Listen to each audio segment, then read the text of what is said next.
This is Creepy and Geeky.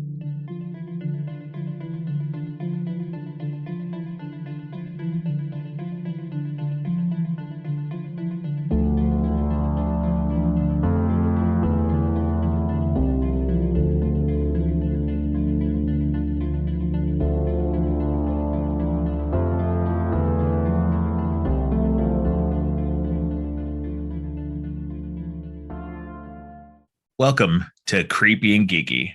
I'm your host, Robert, and on today's episode, Preston Fassel is back, and we're going to be talking about Quentin Tarantino's exploitation and grindhouse influences. Welcome back to the show, Preston. Hey, thanks for having me. Yeah, always good to have you back. I figured that this would be a good addendum to the overall theme of the Tarantino episodes that I'm doing right now. And who better than you to ask about the grindhouse and exploitation influences of Quentin Tarantino? Because I think as many of us who are fans of his work, I think that we recognize that those are definitely, I mean, putting aside for the fact that he made a whole movie called Grindhouse or a whole experience called Grindhouse, that he definitely has some influences in that world. And I so have yeah, go ahead. No, sorry, I didn't mean to interrupt. No, go ahead. I was going to say, I just have a lot of conflicted feelings about this, and I think it's a great topic of conversation because Quentin Tarantino is probably the premier American director most involved in a dialogue with grindhouse cinema, and in many ways is the director who helped to popularize grindhouse cinema to the masses.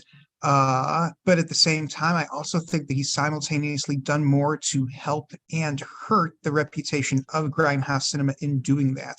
And so I think he's a very complex and complicated figure just in his cinematic and personal relationship to grindhouse and exploitation movies.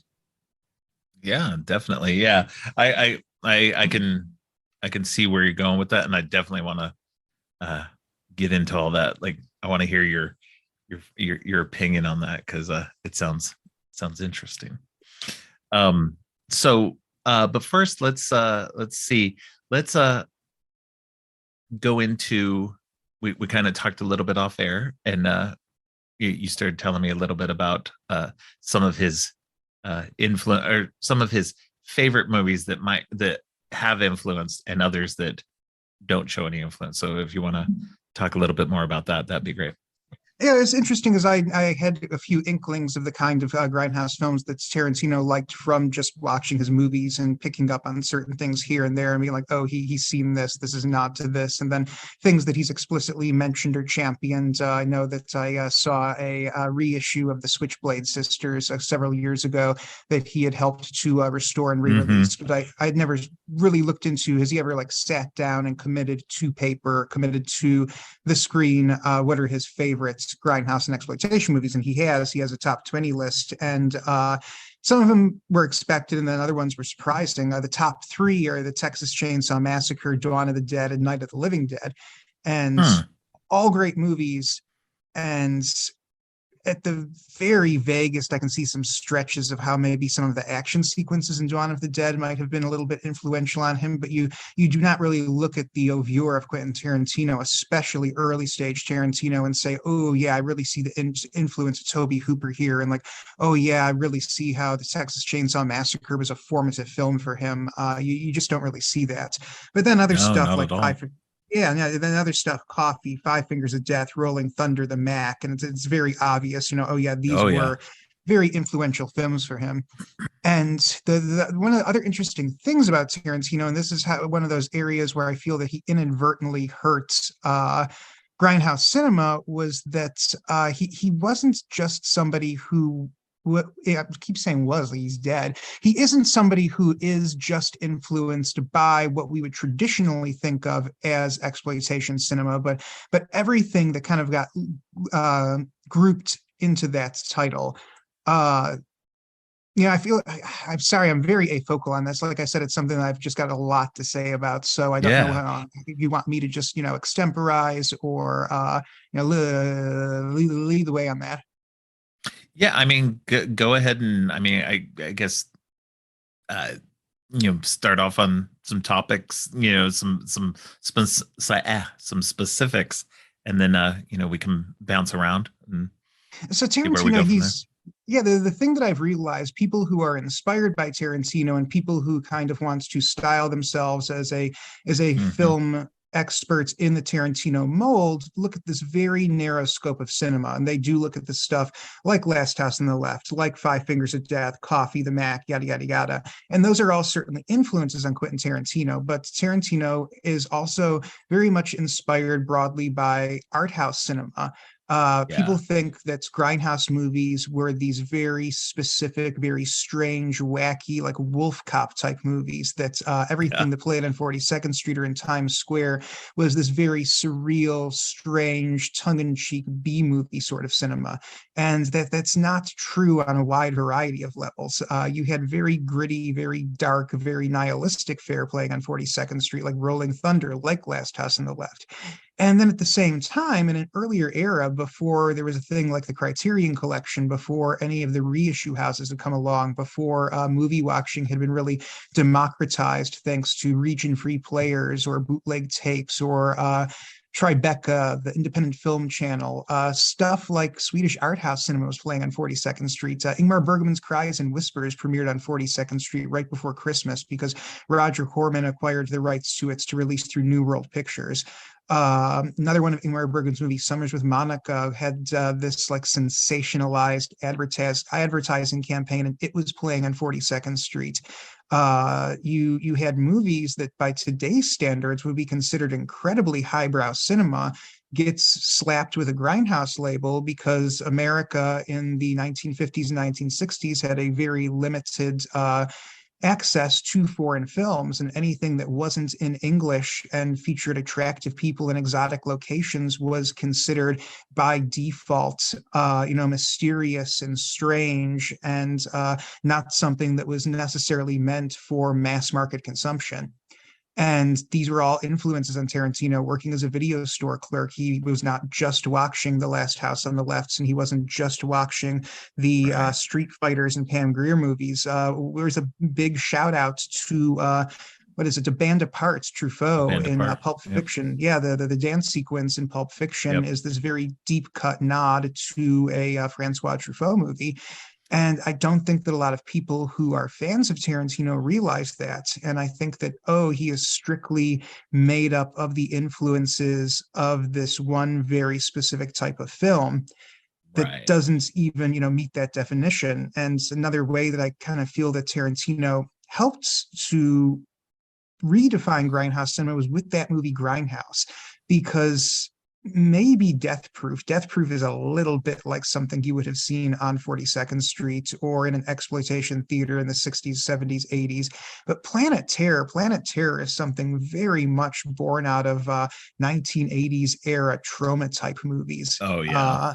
Yeah, I mean it's really silly, really over the top. A girl with a machine gun leg. They were not really doing girl with machine gun leg movies in, No. yeah, back in the day. I mean, the closest I can That think of. definitely seems like an 80s era VHS, like direct to VHS style type of movie for sure. Exactly. In And that was, comparison. So yeah, yeah. And you watch the Grindhouse movie that Tarantino and Rodriguez did, and it's something that's much closer to what you're talking about than to anything that actually would have played on 42nd Street. right. And now you talk to somebody, and this entire generation, their view on Grindhouse movies is shaped by the Grindhouse movie.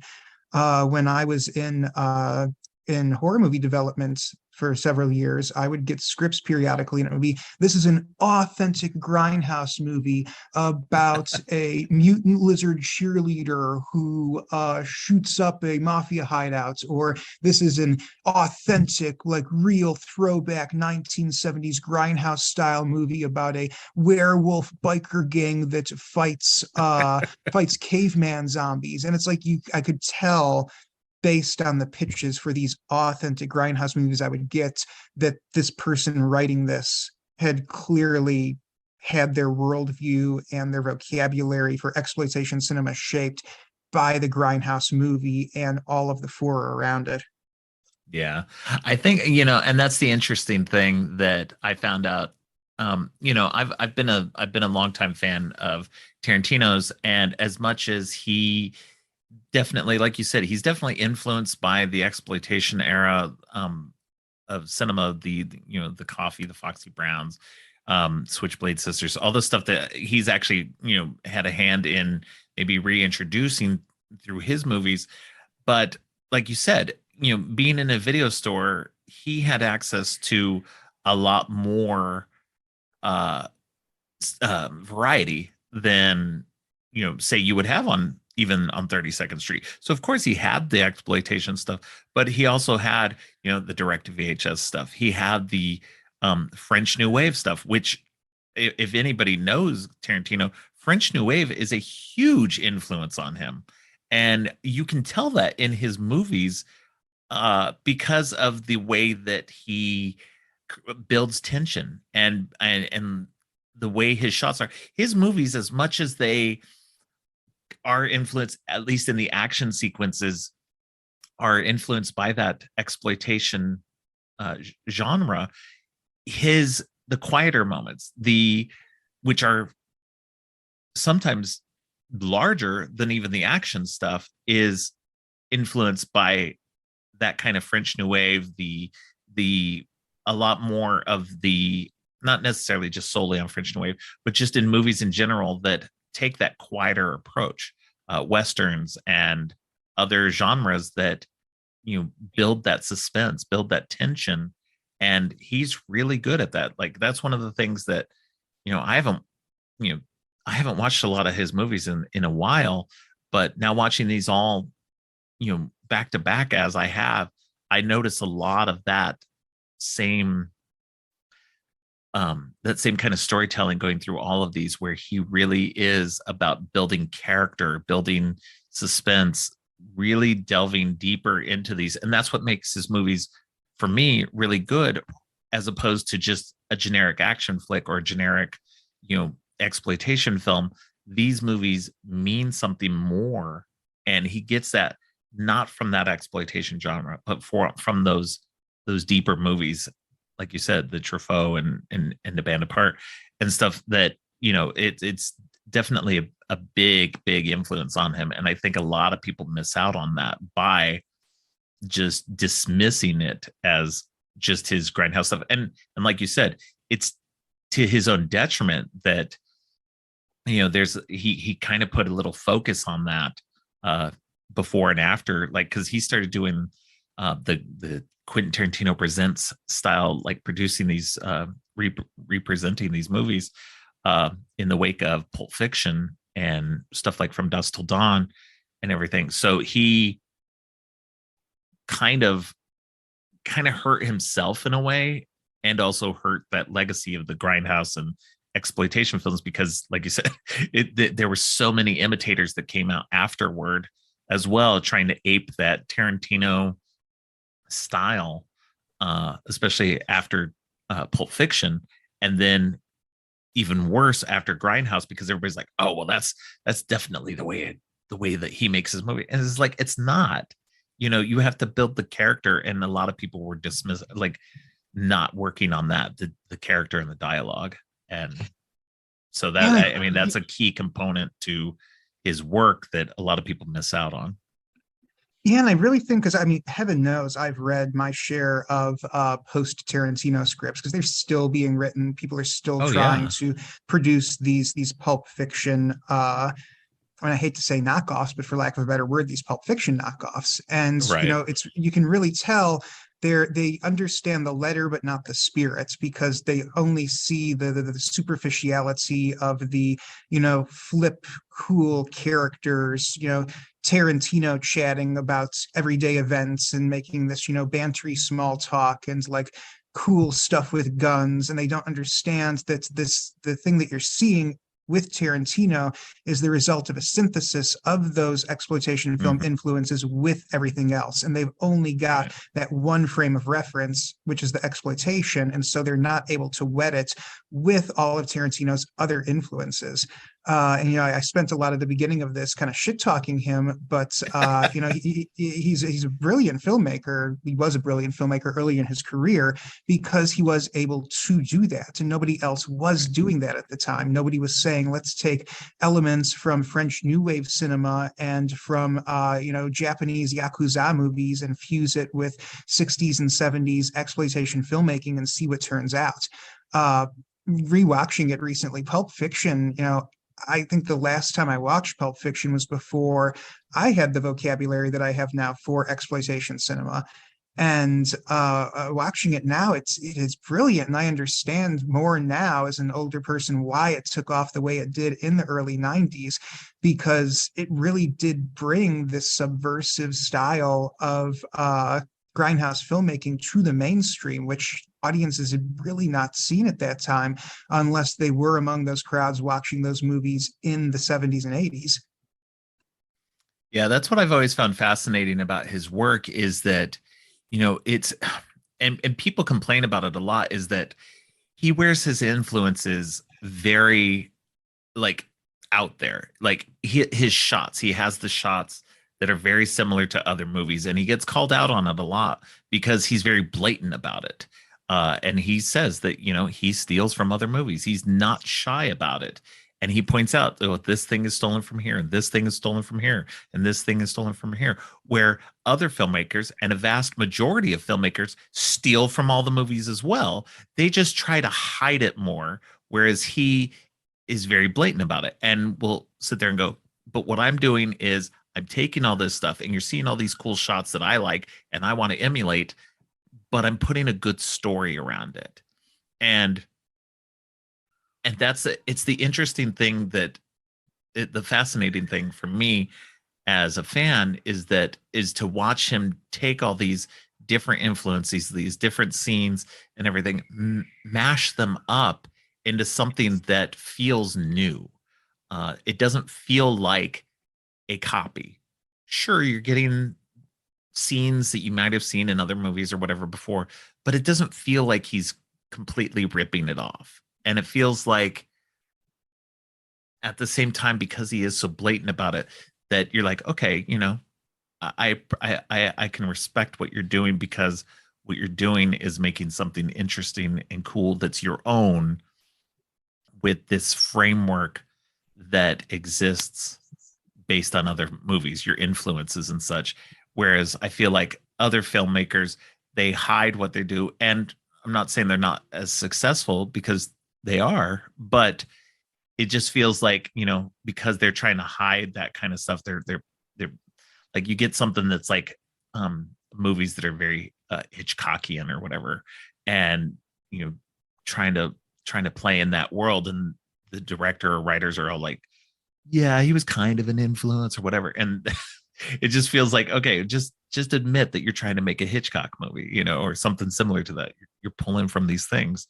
But that's what I think is interesting, is like, Tarantino takes something and goes, I want to make something that's a blaxploitation film. I'm going to make Jackie Brown, and I'm going to make something that feels like that but isn't exactly like that, and it has some touchstones here and there. But he also calls Jackie Brown a hangout movie, and he says that it's very much like Rio Bravo, which was an influence on it. That it's a movie where people are just hanging out and talking through most of it. There's action here and there, and little bits here and there, but most of the time it's just people talking and hanging out. And that's fascinating, because like, that's bold to take a movie that, and just have people talking through most of it, and hope that that's going to succeed. And I mean, I don't remember the box office and everything like that. I remember it not doing super well, but it did well enough. And but also wearing those blaxploitation influences very well, especially having Pam Grier in it, emulating that Foxy Brown um, typeface and everything for it. And so you get the little bit, but by melding those movies, you get something more than the sum of its parts. And I think he does that very well. And like having Sid Hagen there, that's such a great deep Yes. exploitation nod. Sid Haig first really made his bones in the world of like women in prison pictures back in the day. And so that's one of those examples where it's like this smarter, great, subtle, deep cut nod touch where it's like the people who know will know and get it and appreciate it. Yeah, and I think that's what's interesting about it too, is that like as much as he wears his influences on his sleeve, a lot of times there's because of those influences, because of like, I mean, unless you've watched those movies with Pam Grier and Sid Haig, you don't understand that reference. I didn't. I didn't know anything about that the first time I watched Jackie Brown. I hadn't watched any of Pam Grier's movies before then. It wasn't until recently that I went back and actually watched all of those movies. And then when I rewatched Jackie Brown, I was like, all right, that's actually fun. I get that now. And so that's fun to me. Like if you, like you said, if you know that reference, that deep cut, that helps you out. And I think that's with a lot of those things where there's a lot of people who notice the little references here and there. And a lot of times those references are to, I wouldn't say always deep cut movies, but by and large they are. And so those references, like the dance sequence in Pulp Fiction, is based on A Band Apart or A Band of Outsiders, which is a French New Wave film. Oh, part of that is the other one was, I can't remember the movie now. But there's like, I mean, almost literally, there's some of the dance sequence that's based on another French New Wave film, and it's but unless you know that movie, you're not going to understand that. You're just going to think, oh, well, he's having John Travolta dance again, and that's all he's trying to do. And that's, you think he's referencing more of Saturday Night Fever rather than something else. And it's not wrong, but it's also deeper than that. And I think that's interesting. That's what's fun about his movies too, is that if you can go back and find out those influences and see those things, it actually enriches things in a lot of ways, because then you understand and you get to see, if you do choose to go back and watch some of these movies, you can get a broader, deeper history of film in general, which is, as we've seen through his movies, he's especially in stuff like Inglourious Bastards and in Once Upon a Time in Hollywood, he's starting to get more and more into himself creating these movies that talk about film itself, and that's interesting. Yeah, that was something that I was saying about his earlier career versus his later career. And I don't even know if this is going too far afield from the conversation, but you can really see his influences and how they formed him in his early films. And I think that those are really his stronger ones up until we get to Inglourious Bastards, which is just this incredibly wild, over the top original thing. And that just feels to me like he's gotten too far away. I'm getting off topic. No. I mean, that's what this is what I love about this podcast. Going off topic is part of the fun of it, because we have the some of the more interesting conversations when we go far afield. So It but really feels. Oh, go ahead. sorry. Good. No, go ahead. I was going to say, it really feels like he kind of said goodbye to those influences with Kill Bill, and Kill Bill is really the apotheosis of all of his exploitation influences. And it's great because it's almost this checklist of everything that you could have found on 42nd Street or in the cult section of a video store later. And I just feel like it was kind of a farewell to him to one stage of his career and one filmmaking style, and he moved away from that by kind of saying goodbye to all of these things that had been so formative for him. I think I guess I can see that. I think that you're still getting a lot of I feel like you're getting still a lot of filmic influence and stuff in the later movies. I think by the time Inglourious Bastards comes around, he's starting to become a much more mature filmmaker in his storytelling, and but I don't feel like he's fully putting away a lot of that stuff. I mean, I could be wrong. Um, Django Unchained is my favorite of his movies, and that one feels like there's a lot of influences going into that as well. Maybe more so on the Western side of things. So he's getting away from the grindhouse aspects, and that maybe that's what you're specifically saying is his grindhouse exploitation influences tend to go away after that point. But I feel like he's still got some of that going on, but maybe because he is maturing as a filmmaker by that point, maybe he's pushing some of that aside to do newer and different things. Yeah, and on the one hand, I appreciate it, but then on the other hand, I guess I just prefer the earlier Tarantino versus the later Tarantino, and that earlier Tarantino is the one who is more influenced by exploitation cinema, and so I guess that there's a little bit of personal prejudice there on my part, that the movies of his body of work that I prefer are also the ones that are more influenced by the cinematic world that personally fascinates me. Right. Yeah, I can see that. Yeah, no, I enjoy a good portion. I enjoy all of his movies. I do feel like I probably enjoy. I think I enjoy both halves equally. There's movies in the latter half that I enjoy more than a few in the first half. Um, but I definitely feel like there's definitely a cutoff line. It's like after like Death Proof seems to be the cutoff point. Uh, he makes Death Proof as a almost, and Death Proof feels almost like in some ways it feels like a combination of both halves, because you get kind of a more mature, like maybe not more mature, but you get a more talkative uh in the first half of that movie. It's more talk heavy, more focused on building characters, and in the second half you get some character development and everything, but it's more based on the action, more based on the full grindhouse like exploitation experience that maybe he's not focused on as much after that point. And so that does feel like it.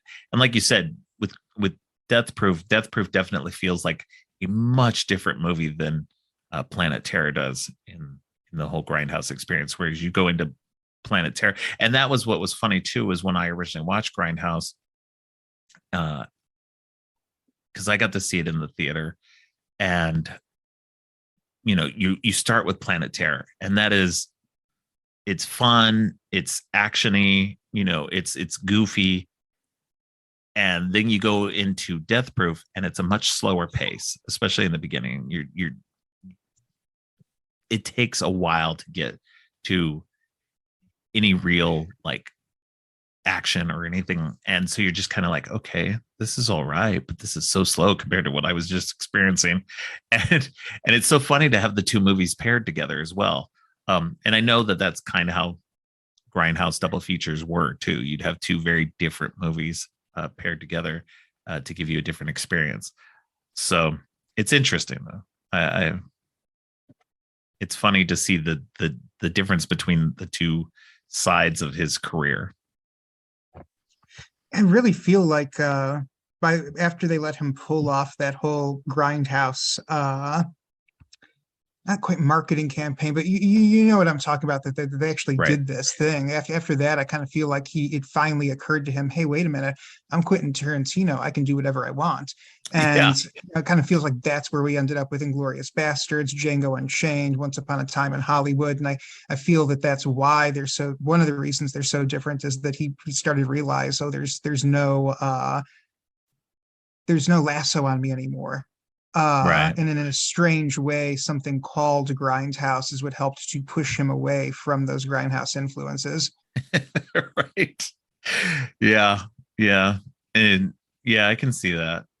It was like the last gasp of, him trying to do something. And once he accomplished it. And I think that the interesting thing about that too is because Grindhouse did not do well in theaters because of the because the way it was played and everything, I know there were a lot of people who got confused and would walk out after Planet Terror, and they actually had to have people in theaters, and some of the theaters actually go, no, no, no, it's like standing outside the doors going, no, wait, it's not over. And so I know there was a lot of weirdness with that, and so maybe because of that, because of it didn't do very well, maybe that's why he was just kind of like, okay, I did my thing. And I know he looks at Death Proof as the least of his movies. He still enjoyed making it and still thinks it's a good movie, but he feels it's the least accomplished of all of his movies. And so I think maybe that played a potential role in this as well. Is he looked at that and said, look, I tried to do this thing based on my grindhouse influences. I tried to build this up and I didn't get anywhere with it. And I know he'd been working on the scripts for many of the later half of the movies for years leading up to it. So it wasn't like it was something that, was a change in the way that he was doing it. But I think that that probably did give him, like you said, the impetus to make that change, go into these bigger movies and say, okay, well, these didn't work, let me try these instead. So and I really admire what he wanted to do with the grindhouse experiments, and I oh kind of yeah, got an inside look at that because I was working for Cinemark at the time that movie came out. oh yeah. And like it was kind of known in the theater that I was into this kind of thing because you spend 10 minutes around me and I'm going to say the words exploitation or grindhouse eventually. I mean, just in this podcast alone, I think if anybody listening to this has done a shot every time I've said either of those words, somebody in their house is hopefully calling poison control right now. And my manager actually came to me and asked me to explain to him what this was. Oh And wow. that to me, that was a huge red flag there that this was not being rolled out well. Because I No. mean, this guy had managed this theater for a very long time. He was a very competent, very professional person. This was not a failing on his part. This was him being told, hey, you're going to do this thing, get ready for it. And that's apparently pretty much what theaters were told. Just from what Yeah. I was able to see from the inside out.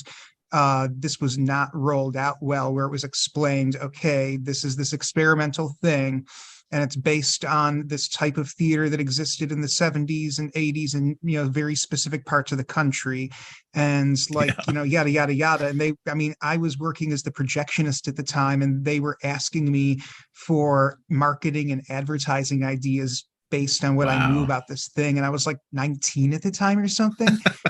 And trying to come up with stuff. I think that the best and maybe only thing I came up with was I said, oh, you need to really plaster the front windows of the theater with posters, because that was a really popular thing that they would Yeah. completely cover up the glass in the doors.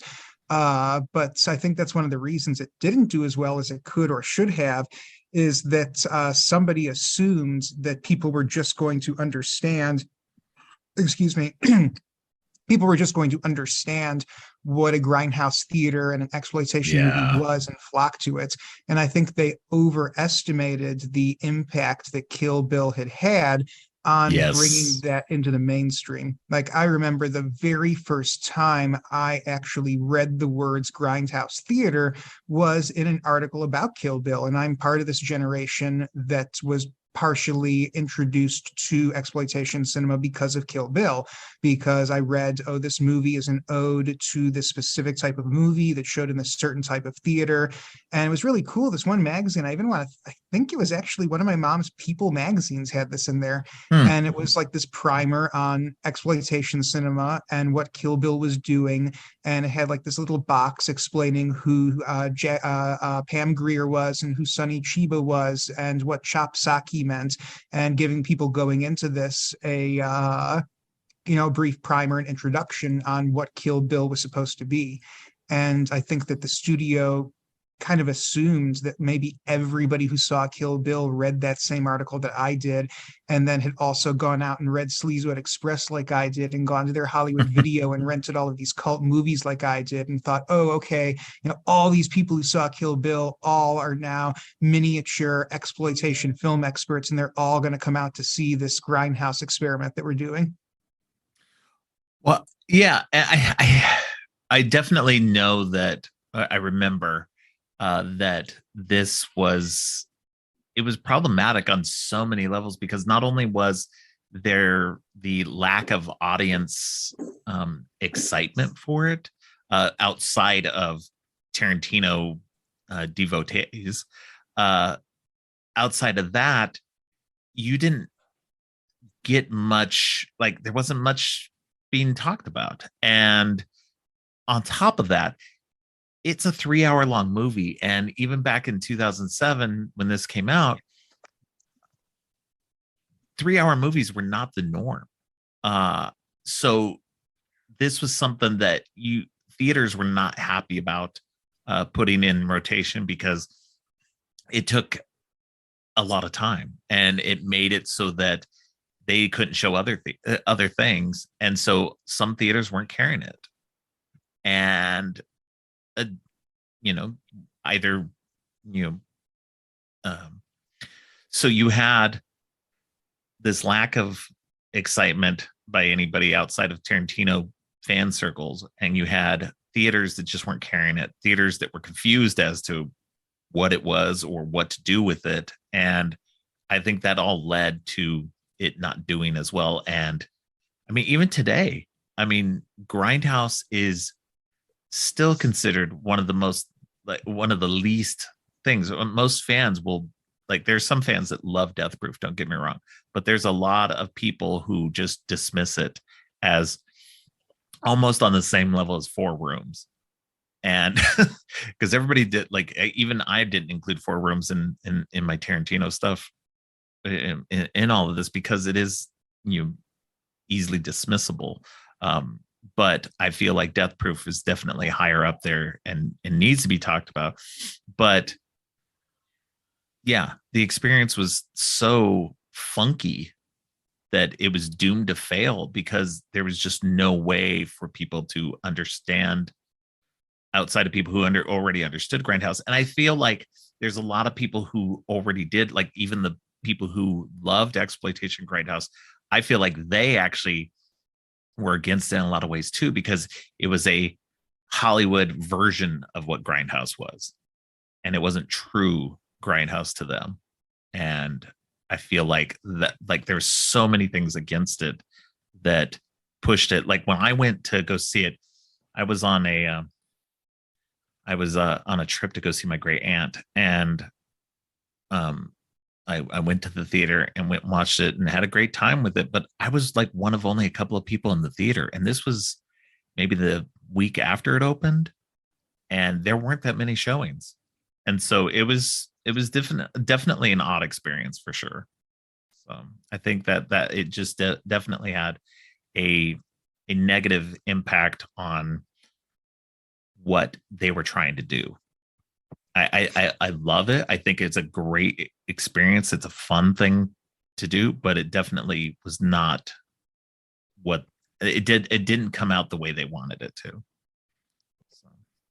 Yeah, it's weird in that it was kind of a movie for nobody because the people who had no idea what exploitation movies were had no vocabulary for what they were seeing or what this was meant to be. The people who did know what exploitation movies were looked at this and were like, "What the fuck are you trying to pull?" Mm-hmm. I can only imagine being somebody who was really excited to go in and see this and really jazzed and jacked up and sitting down and isn't that where the Thanksgiving trailer is, or am I thinking of another movie? It's no, it's not Thanksgiving, but there is a Thanksgiving trailer created by Eli Roth in there. Yeah, and So seeing stuff like that, and this tells you, how much love I've got for this thing. There's a Rob Zombie trailer in there too, isn't there? yes, yes. Yeah, yeah, and it's like I can just imagine being somebody who like actually had the experience of seeing some authentic 42nd Street movies on 42nd Street. This actually reminds me, I have to have a conversation with this guy now, a buddy of mine, Ron Rochia. He was a theater projectionist for over 40 years in Pennsylvania. and was one of the premier buyers of trailers and merchandise from the 42nd Street theaters. At one time, Wow. he had the world's largest, no, the United States' largest collection of horror, exploitation, and grindhouse film trailers. Wow. Yeah, and I imagine a guy like this, he's in his 70s now, but watching this movie and just, I'd love to know what was going through his head. I'm actually going to send him an email as soon as I get off this podcast. Y'all definitely have to let me know how that goes. Yeah, no, I think it's interesting to, to get back to the influences and such. I think that it's interesting that he took all those influences, created an experience, and I think that the experience is bold. It's to me, it's a fun experience because you get the fake trailers, you get the movies that are supposed to emulate a what they feel was a grindhouse experience, because neither one of them ever experienced that. As far as I'm aware, I've never heard either Robert Rodriguez or Quentin Tarantino talk about ever having actually been in New York on 42nd Street. So their version of what they made is what they felt it was supposed to be like. And to be fair, I mean, they did probably as good of a job as they possibly could, without having the experience of going there. They just saw what they saw in videos and read what they read and tried to recreate that. And for most people, that's going to be as close as we get to that experience. But like you said, like we've said, that for those who did experience it, it was probably a letdown. It was probably like, what the hell is this crap? But it was just, I feel like it's interesting that he built up this career up to that point and tried to accomplish something that was very much a part of that, that showcased his influences in that particular realm, with exploitation and grindhouse stuff, and that it didn't do well. And I think that the reason, like, it's maybe because it was too blatant, maybe because it wasn't as melded with all the other influences that he has as he does in a lot of his other movies. And I think that maybe is why it didn't do as well, because it was too bold, too out there for everybody, and people wanted to see more of, at the very most, something like Kill Bill, where Kill Bill, yes, is very much influenced by that, but also is influenced by a lot of other stuff and tells a more accomplished story in its way. And it's wild to me because Kill Bill, I feel, is what he wanted to do with Grindhouse. Right. Kill Bill is the best, greatest hits redo Grindhouse movie of that era. And I mean, he gets so many great nods in there, and so many of these subtle little references, and then bigger references. Sonny Chiba actually pops up, and she's Yeah. wearing the Bruce Lee tracksuits. But then you've also got other things, lesser known things that audiences who weren't as well versed in this stuff might not have gotten, like Ellie Driver being like looking exactly like the woman from They Call Her One Eye, or Yeah. Twisted Nerve playing as this leitmotif. Kill Bill is the great 1970s style grindhouse movie that was never made. He should call that movie Grindhouse. Right. Yeah. Yeah.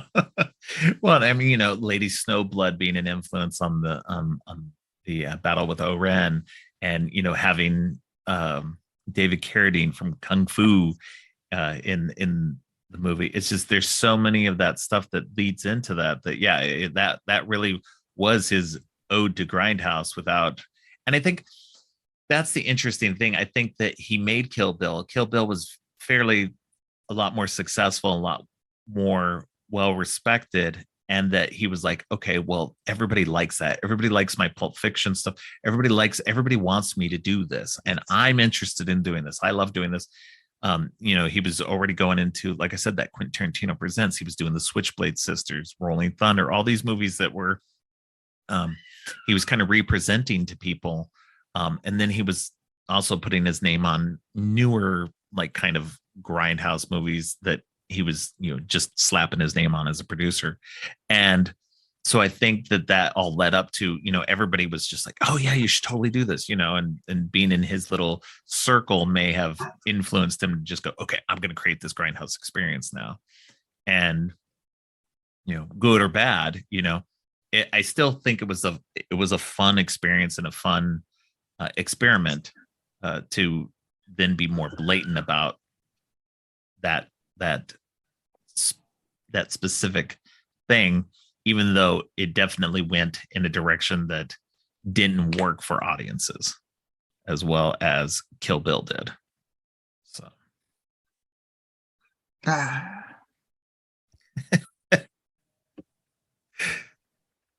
I enjoy Grindhouse.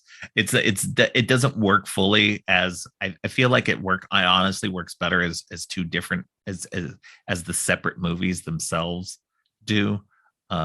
Because taking Death Proof out and just watching it alone as part of his overall you know filmography is more interesting sometimes than watching the experience. The experience is fun when you want to do that, but definitely watching Death Proof outside of it is can be a lot of fun as well, and more indicative of, I guess, like I said, I feel like it's that line where he's still trying to do some grindhouse stuff, but he's also trying to do stuff that's a little bit more where he eventually goes into with Inglorious Bastards and later. So. like I said, I could just prattle on about this stuff. So Well, do you have any more stuff to say about influences or? just that I really love now in retrospect going back and revisiting a lot of these movies, because for the longest time I was one of these people who only had the exploitation frames of reference.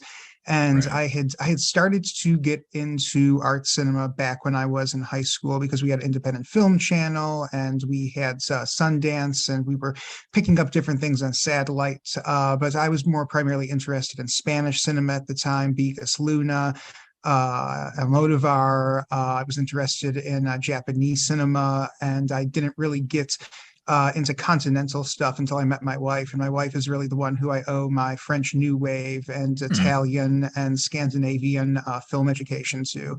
And so it's interesting for me now to go back and watch, in retrospect, these Tarantino movies that are very much formed by European art cinema, and see how his films are this fusion of 42nd Street and the French Riviera.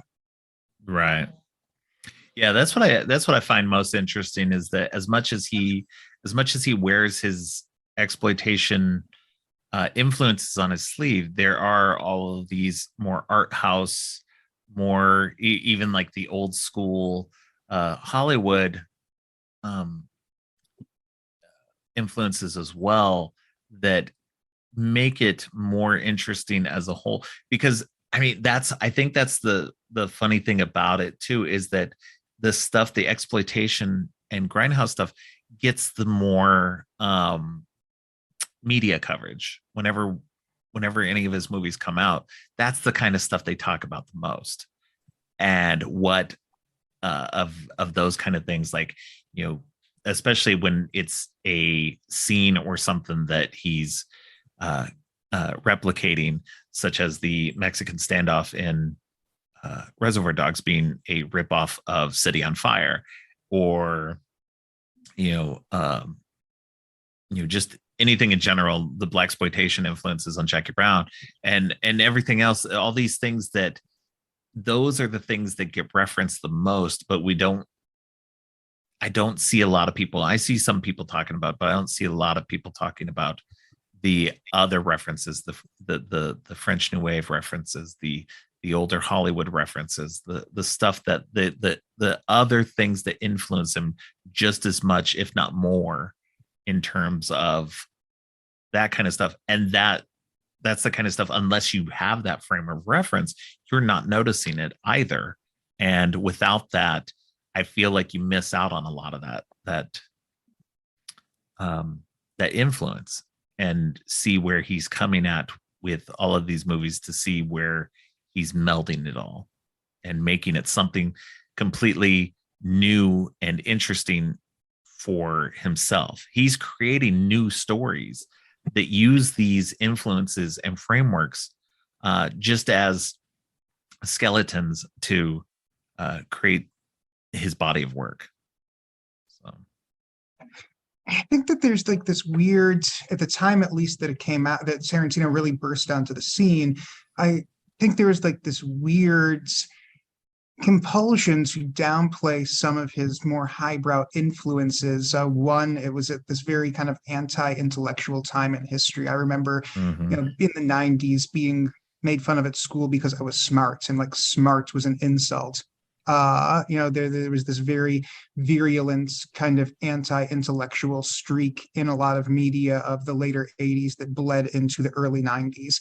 And so I think there was like this weird feeling like, oh, we can't lean into how smart this guy's influences are because that's not cool. And then sort of dovetailing with that, I think there was also this fear that because a lot of those influences were a little more esoteric, that it would somehow take away from the broad appeal that Tarantino had. He crossed all barriers in the 90s in terms of who was watching his movies. Yeah. It was everybody was watching Tarantino movies in the 90s, men, women, gay people, Black people, Hispanic people. It crossed all of these socio-political and sexual and gender and ethnic barriers. And he was like the people's champion. And then, hear him talk about how he's influenced by these very esoteric films that don't necessarily have that same broad appeal. I've watched a lot of French New Wave cinema. I've enjoyed a lot of it, but then you get something. There's a lot of those movies that are more like moving portraits of art versus something you sit and get really excited and enjoy for an hour and a half. And I think that people were Right. afraid that if they leaned too much into that, it would somehow dilute Tarantino's influence and appeal. Yeah, and I think that's where, for me, I think that's where the latter half of his work seems to have gone to. Also, you get a lot more. I mean, you always had the quiet moments where, characters are just sitting around talking, but I think that he's leaned a lot heavier into that because he really wants to build characters and really wants you to invest in the characters and their lives rather than jumping straight into all these action bits. I mean, even Django Unchained, as much as it's, I think, is Django Unchained and Glorious Bastards, they're full of action and stuff, but there's long stretches of very quiet, very talkative, very just hanging around, focusing on characters, focusing on just the slow pace, slowing things down. And you have these wild bursts of violence, but they go quickly and you're back to talking and you're back to the tension building is something that is even, for me, is even greater in, especially I'd say Inglourious Bastards, Django Unchained, and The Hateful Eight. Whereas with like something like Once Upon a Time in Hollywood, Once Upon a Time in Hollywood doesn't really have a lot of action. That's more of, for me, that has, after watching it the other day, that is a very quiet movie. It's very just hanging out with these people, going through their daily lives, and it's much different compared to something like his early work with Reservoir Dogs and Pulp Fiction. And it's fascinating to see that difference and how that changes has grown in him. And I'm interested to see where it goes next. So. And so this could be the subject of an entirely other podcast. I'm one of the apparently like 5 people who did not like Once Upon a Time in Hollywood. I enjoyed it. I definitely won't say it's my favorite. I like the performances of Brad Pitt and Leonardo DiCaprio specifically. But I do feel like I feel like there's a better mixture. I think that's why Django Unchained is my favorite movie, is because I like the good mix of tension, character building, and action that exists in that one, more so than in a lot of the other movies, I guess. So, I appreciate what he was doing and what he wanted to do. I just really, really dislike Westerns.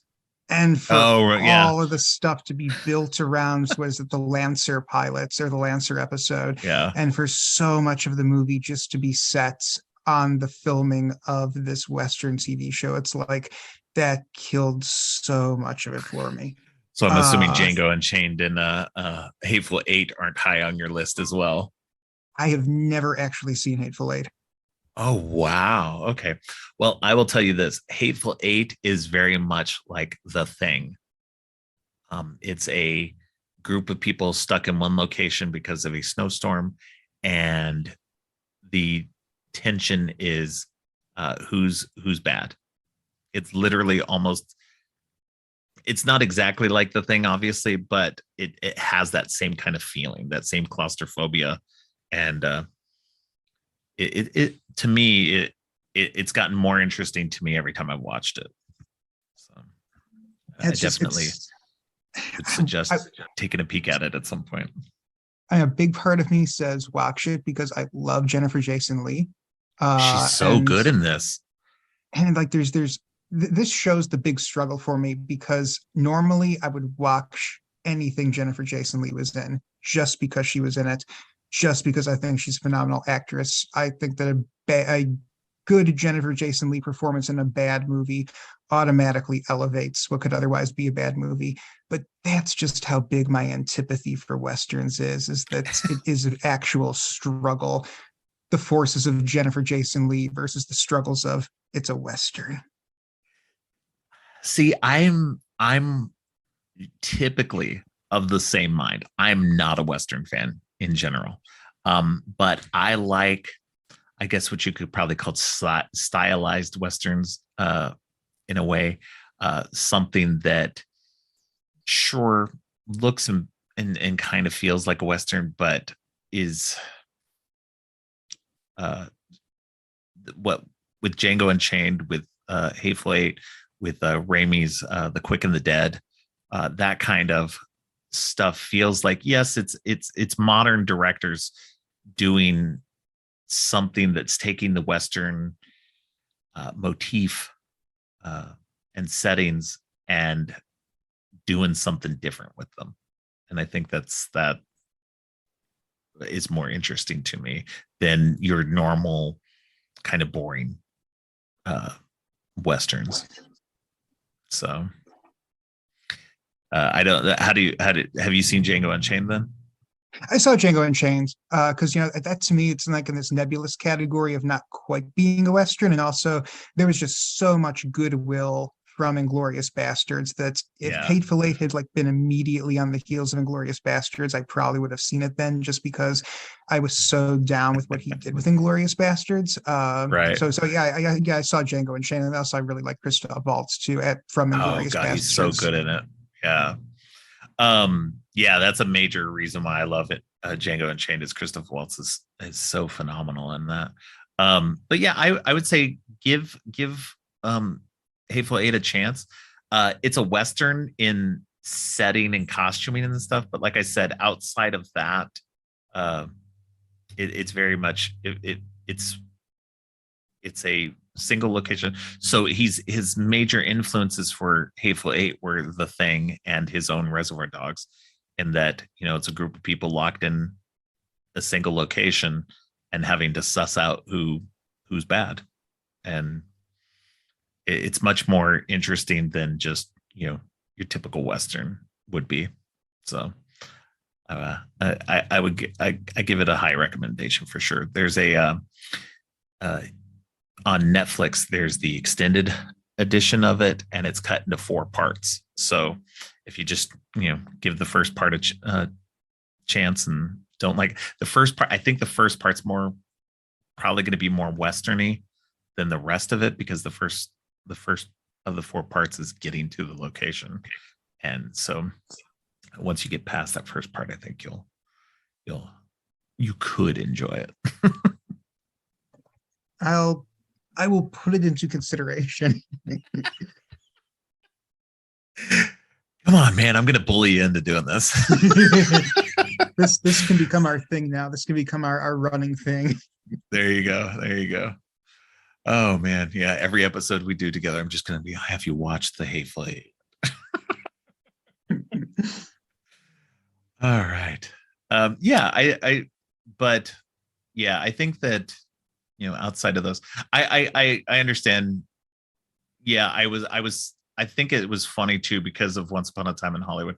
I did notice that, and I had watched. I literally had watched Inglorious Bastards. I watched all four of his latter films like within the span of like 2 or 3 days, and so after watching Once Upon a Time in Hollywood, I was like, wow, okay, so he just made three westerns back to back, and and so I mean, even though Once Upon a Time in Hollywood is not necessarily a western, it's got a lot of that stuff in it with Lancer and Bounty Law being part of it and everything. So I can see where if you're not a fan of the western, that would be a huge issue coming off that. Uh, but um, but yeah, I don't know. I think it's interesting to see how he's changed as a director. I'm hoping that he doesn't have this next movie, that whatever he makes as his next movie, I hope it's not his last. But I was just talking to another guest, and we we're talking about what the future might hold for him, and if the next movie is his last, maybe he'll transition into more of a writing and producing capacity where he'll still have it'll still be his movies, but he'll have a handpicked director to make his movies, and be more on that producer level, become because we don't have as many of the big name producers much anymore. um Maybe Bruckheimer and Feige with the MCU and stuff. You still have some big names here and there, but you don't have them on the same level as like the old Hollywood did with like Val Lewton, David O. Selznick, that kind of stuff. That I could see Tarantino transitioning to that kind of big name, Steven Spielberg style of just not making movies anymore, not directing them, but just producing movies. And that could be an interesting avenue for him. I'm interested to see. And I mean, if that's what he really wants to do, if he really wants to retire, then more power to him. But Yeah. for such a young person to retire from filmmaking altogether at this point, it just feels like there's still so much that he could have left to give. It seems weirdly limiting to just go, okay, I'm only doing 10 and that's it. And then and I feel like that's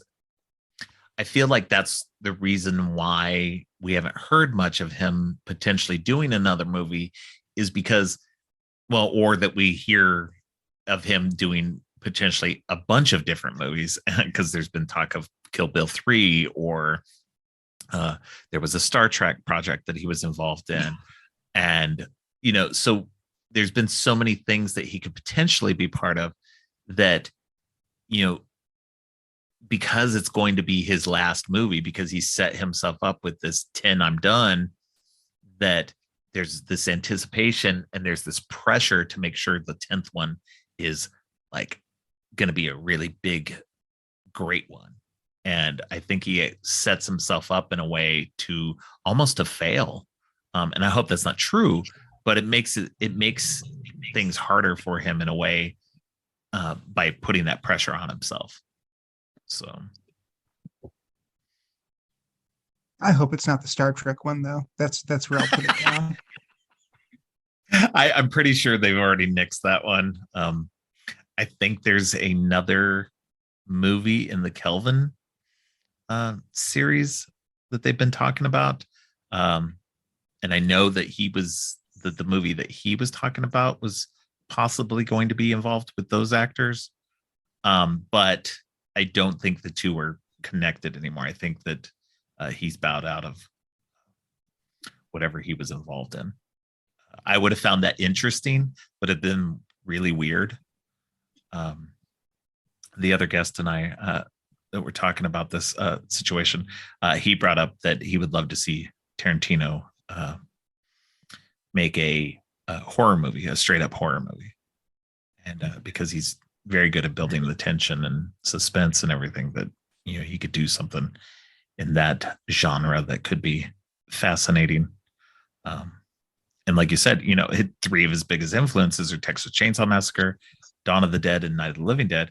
That you would think that he has, sure, Death Proof is somewhat of a horror movie, but a straight up more traditional horror movie would be interesting to see him try to accomplish. That I would love to see, and that's in his wheelhouse.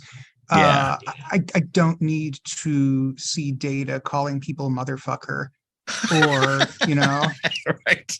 There's a sacrosanctity to Star Trek that is very pure and optimistic and very egalitarian and forward thinking. And I'm not saying that in his real life. I don't know Quentin Tarantino. I don't know him personally, but his movies are flashy and violent and subversive and cracked. And that's just not a sensibility that dovetails with the world of Star Trek. Versus if he did a straight up horror movie, that's in his wheelhouse. That's what I want to see. I don't want to see. I don't even know what he would do. Yeah. I wouldn't want to see him do Star Trek. That was always a weird thing to me. I was just like, I mean, I'd watch it, but I don't know how interested I would be in it, like in the long run. And I'd rather him do something that was more his own. Because even though he did something like Jackie Brown, where it was an adaptation, he did a version of a story that was in his wheelhouse, something that was in his ability to do, that I felt meshed well. And I think that that's what he really needs to I don't think he needs to quote unquote stick to it, but I think that doing something that's closer to what would be more in his wheelhouse, be something more that people would expect, or not even that people would expect, but people would enjoy more. And like we said, a horror movie would be perfect for that. Yeah. So. All right. Well, do we have anything else we want to talk about the influences on his work? I think we've covered it. I mean, theoretically, we could talk for hours and hours, but I think we've covered the appropriate points for an hour and a half program. All right. Anything else, Tarantino, besides influences that you want to mention or anything? Not off the top of my head. All right. Well, thanks again for coming on. I know we've got another episode in the works. We've had it in the works for a while. I unfortunately, because I started doing this, I haven't been able to catch up on the one movie I still need to watch for that. But we will definitely be getting back to that, and definitely have to set up another time to get you on and get talking about that. And I had fun as always. It's always great having you on the show and going down these interesting hallways. Hey, thanks for having me, and I always look forward to the next time. Thanks again to Preston for coming back and joining me for another fun talk. Next episode, we're back to horror movies, and Amber Knapp joins me to talk about Ready or Not and The Hunt. Thanks for listening. If you liked what you heard, make sure to subscribe on your favorite podcast app or at creepyandgeeky.com. You can follow the podcast on social media at Creepy and Geeky on both Twitter and Instagram. If you'd like to follow me, I'm Geek Thulu on Twitter and geek.thulu on Instagram. You can support the podcast by ordering teas and more from our TeePublic page. All of the links are in the show notes. Finally, don't forget, stay creepy.